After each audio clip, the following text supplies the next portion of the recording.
Welcome back, second grade readers. We have been working really hard on understanding characters in a story.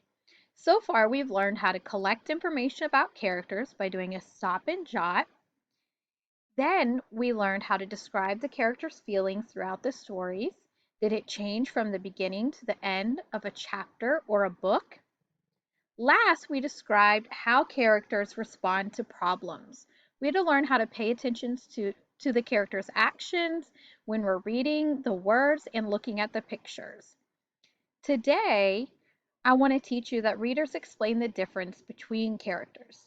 One way they do this is by studying what each character says and does.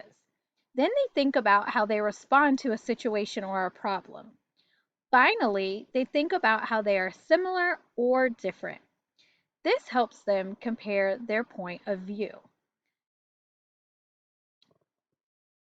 Okay, readers, let's try to do the work on this page. First, let's look at the picture. We want to explain the difference between each character. So we notice right here that Pearl, she still wants to go after Seymour. Seymour looks very worried. He even has sweat coming off of his head. Now the dog, he's just kind of hanging out, howling. Let's reread this page to help us remember exactly what's going on in the story at this time. An enormous monster was coming right at me. I looked up at its terrible eyes and read the most frightening word. Hoover! It was trying to suck me inside. Buck heard the commotion and started barking like crazy. That woke up Pearl, the big fat liar, who hissed, "He's mine," and started racing right toward me. Hoover had me by the tail. Pearl was swiping at me with her claws, and Buck was howling like mad. I was a goner. I closed my eyes and waited for it to be over. Now, to think of the point of view of each character, Buck, the dog, he's just kind of there, and the Hoover vacuum is not bothering him at all.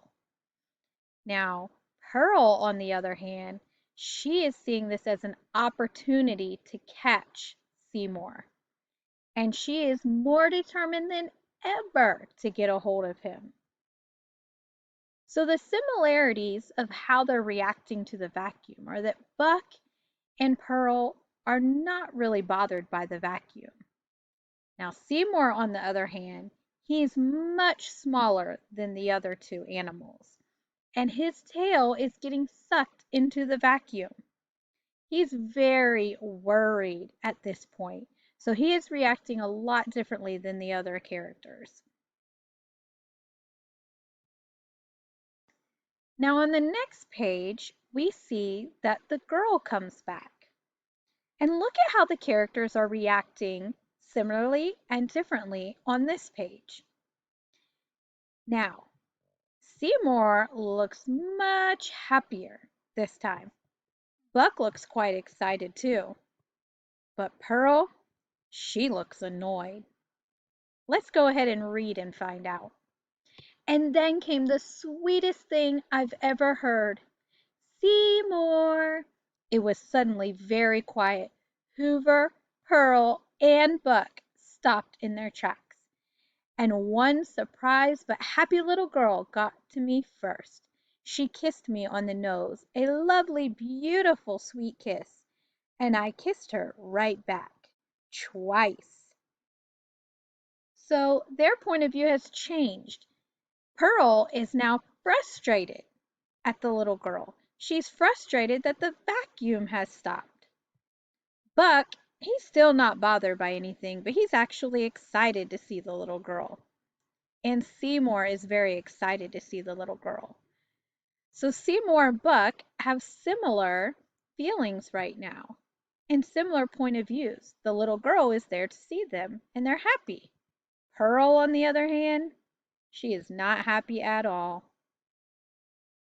Okay, readers, as you're reading today, I want you to try the same thing.